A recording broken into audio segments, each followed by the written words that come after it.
Believe it or not, books have a way of being even more powerful than words sometimes and speak to specific points in your life that you weren't really expecting. Salutations and fist bumps, folks. Welcome back to the Blurry Investor. I'm Joel, and in this video, I'm going to share some of the most vulnerable books that I've ever read. And these 3 books saved my life at a point where, again, like I said, I didn't really want to do much, if anything at all. And as I do this, I may have to fight back tears, so just fair warning if that is a trigger for you. Back to March 2021, the year that I lost my mother, because it was at this point that everything exploded in my life and I felt like it was never going to get better. Enter the first book, Rich Dad, Poor Dad. Now, around this entire situation, before this exploding point in my life, my brother or brother-in-law, brother-in-love, however you want to say it, he was telling me to read this book multiple times over and over and over again. I just was not listening. Probably over the course of like 1 to 2 years prior to this situation happening. But when I finally read the book, what it taught me was that I needed to pay closer attention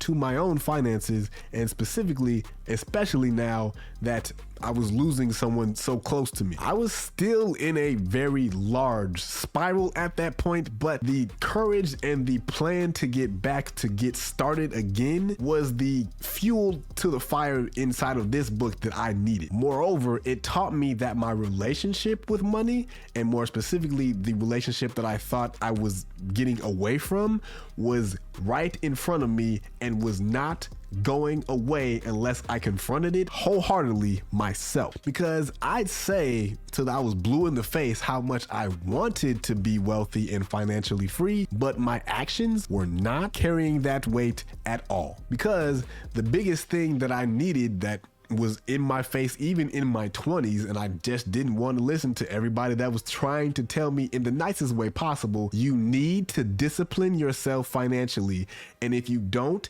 it is going to ruin you. Now, I had to get this in the worst possible way in terms of a wake-up call, but when I got it, I got it. It also taught me that having a job was not a form of security, and having to be locked inside of a time frame, it limits me. And for me, I hate that, because I'd rather be doing stuff like this, creating experiences that enrich other people's lives while telling my own story, even if I have to. I'd rather be doing this that helps other people get to a different place in their lives if they can learn from the things that I've done in mine. And if you know me at any point in time, if anybody that is in my family or family circle or circle in general is watching this, you know, and everybody else is about to, that I would rather spend my time inside of a comic shop or a movie theater than anywhere else. And all of the things that I just listed would be hindered because of my own lack of discipline. So this book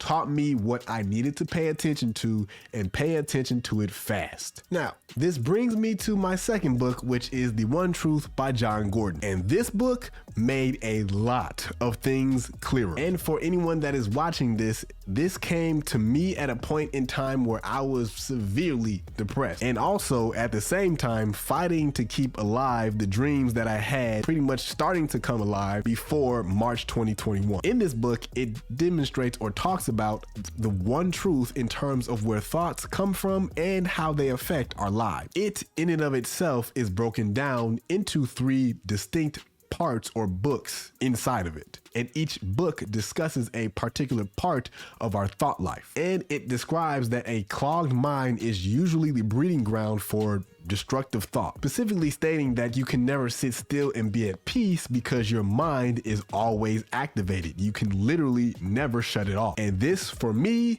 hit me like a ton of bricks, because it was exactly what I was feeling every single day. I couldn't shake it if I wanted to. Like almost as if the author was talking directly to me. Now, he can do this because the author describes that he suffered from depression and anxiety as well. So he describes firsthand exactly the same feeling that most of us that have felt these types of feelings, depression and anxiety. These particular situations can be similar, not all the same, I'm not saying that, but they're similar in nature. So what he says, or what he says that we should implement into our lives, is gratitude walks, or being more thankful about everything inside of your life. As you do this, you are literally just saying thank you to God for everything that you have, whether it be your eyesight, the fact that you're breathing, your family. Everything is something that you can be thankful for, and the more that you do it, you become more aware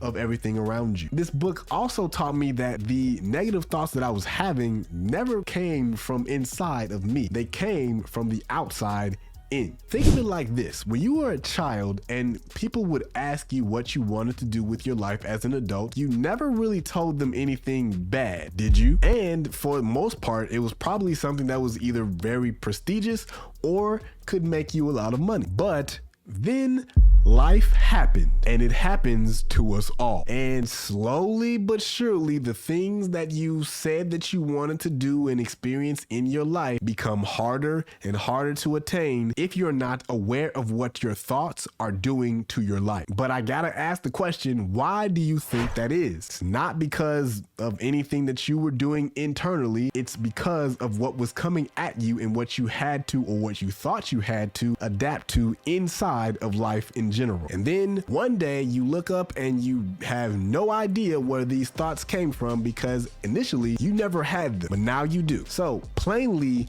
the one truth spoken of in this book is more so directed to the relationship that you need to have with God, because the internal dialogue that happens between you and him is the way that you combat the things that come at you from life. And more specifically, the book speaks of a sort of oneness or wholeness that you would normally not get apart from God. Which brings me to my third book that saved my life, the Bible, because this book made me look at myself in a totally different light. Specifically because I started studying it for myself and started asking and answering questions that I had for a long time now. And as you can tell, I'm a bit of a nerd, so the way that I study the Bible is by using a software called Logos Bible Software, which basically allows me to dissect every piece of scripture inside of the Bible, to the point of Greek and all that kind of translational stuff. The area that I spent the most time in inside of the Bible, where I was studying in terms of my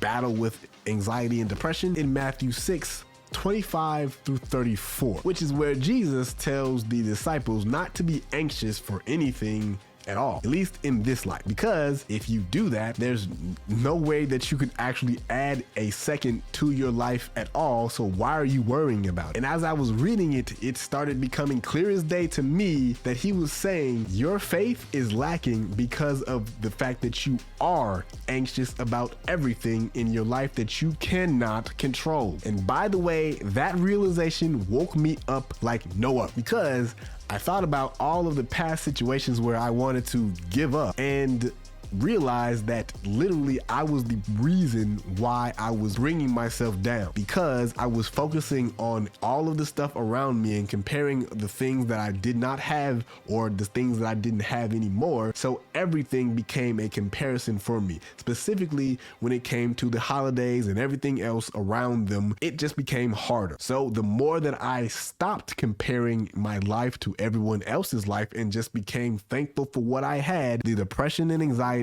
melted away. Those changes did not happen overnight. It was a process, at least a year or so in the making, in terms of getting to where you see now. This person that you're talking to right now was not there before in 2021, especially at the end of it. These are the 3 books that saved my life. Literally, I had thoughts of not being here at a certain point because of all of the things that were surrounding me inside of life in general. But these 3 books carried me through and saved my literal life. And I'm thankful that these books were given to me in the time that I needed them the most. And I'm hopeful that this message is reaching someone in the point in their life where it feels like you can't go on or you want to give up. Please don't. I'm rooting for you, because you don't have to be defined by this time or any point in your life. All you have to do